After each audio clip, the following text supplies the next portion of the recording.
Jean-François Barry, un chroniqueur pas comme les autres. Salut Jean-François. Salut Mario. Alors hier, le Canadien ne rencontrait pas une puissance, mais il est sorti fort. Je pense que ça, on a aimé ça. Première minute, première période, il était réveillé.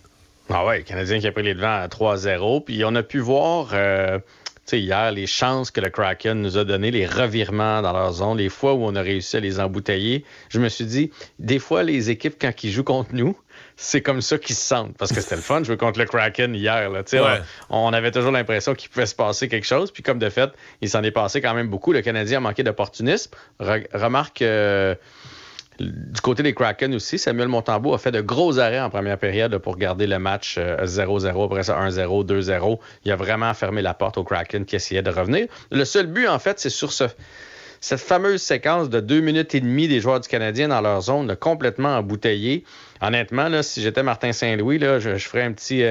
je ramasserais mes coachs. Là, ça peut plus arriver, là, ces séquences-là en deuxième période. Là, je veux bien croire que le banc est loin, là, mais il faut trouver une solution pour aller changer une coupe de... En deuxième période, le Canadien au Centre Bell, c'est incroyable à quel point on se fait embouteiller puis qu'on n'est pas capable d'aller changer. Ça arrive match après match après match, puis des fois, 2-3 fois puis là, par en plus, période. t'avais le trio des joueurs plus âgés, dont Gallagher, fait qu'il était exténué, là.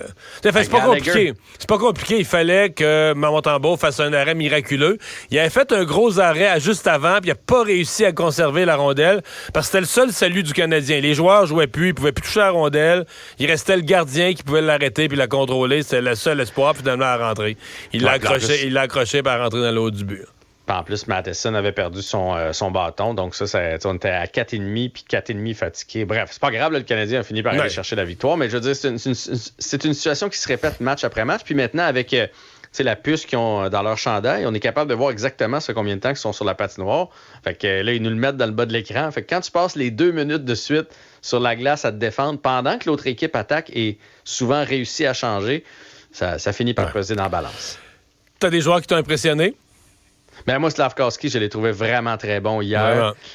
Je pense...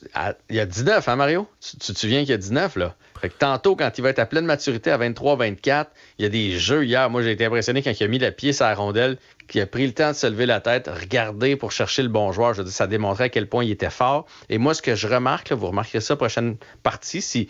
Évidemment, il est encore un peu inconstant, mais s'il en joue une bonne, remarquez les défenseurs adverses, comment ils regardent dans le rétroviseur quand ils savent que Slavkovski s'en vient.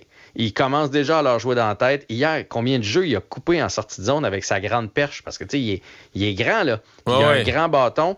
Fait que il enlève la rondelle beaucoup. Là. C'est un des joueurs du Canadien qui arrache le plus la rondelle à l'adversaire. Là. Il fonce dessus, puis c'est lui qui repart avec la rondelle plusieurs fois hier. Là. Ah ouais, il est tasse d'une main.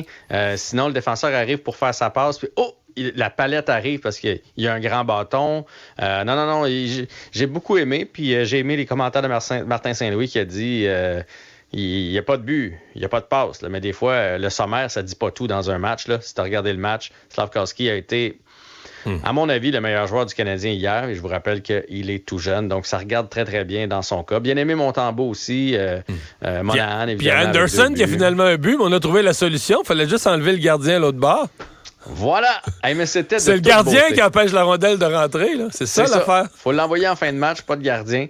C'était de toute beauté. Quand il a marqué, là, écoute, Montembeault, c'est rare que les gardiens de but vont célébrer avec les joueurs. On aurait dit qu'on venait d'éliminer une équipe, là, deuxième tour des séries. On vient d'éliminer Boston. Hey, sur le banc des Canadiens, Caulfield, il saute là, comme un kangourou, là, tellement il regarde la rondelle aller, puis elle va rentrer. Martin Saint-Louis, qui est content aussi. Garde, tant mieux pour Anderson, puis si ça peut le relancer, c'est une bonne chose pour le Canadien. Puis mine de rien, ça passe sur le premier but à Monahan. C'était une passe de course, là. Oui, vraiment. C'était magnifique. Je veux dire, ça fait quand même 3 points pour Anderson en 2 matchs. Là. On l'a critiqué beaucoup, là, mais depuis qu'on l'a enlevé du powerplay il y a quelques parties, ça l'a un petit peu shaké, disons ça comme ça. Puis là, il sort les épaules, il fait des meilleurs jeux. Alors tant mieux si Anderson est reparti pour le Canadien, qui, Mario, je le rappelle, est à 2 points d'une place en série. Tu me donnes des nouvelles de Laval? Il y a un nouveau joueur pour le Rocket. Arbor Xhekaj, qui est arrivé là-bas, et évidemment, il y a des journalistes de Montréal qui s'étaient déplacés à Laval pour aller recueillir ses commentaires. Il s'est pas défilé. Il a dit qu'il l'a pas vu venir. Là. Il a été surpris de ça. Qu'il est là pour travailler son jeu défensif. Ce que le Canadien lui a expliqué, c'est pas de la remise en forme. Là. C'est vraiment, on veut que tu aies des minutes. Parce qu'on est un peu déçu de son début de saison. Et à 10-12 minutes ici à Montréal, quand on le cache un peu, c'est pas comme ça que tu reprends confiance, puis c'est pas comme ça que tu prends de l'expérience non plus.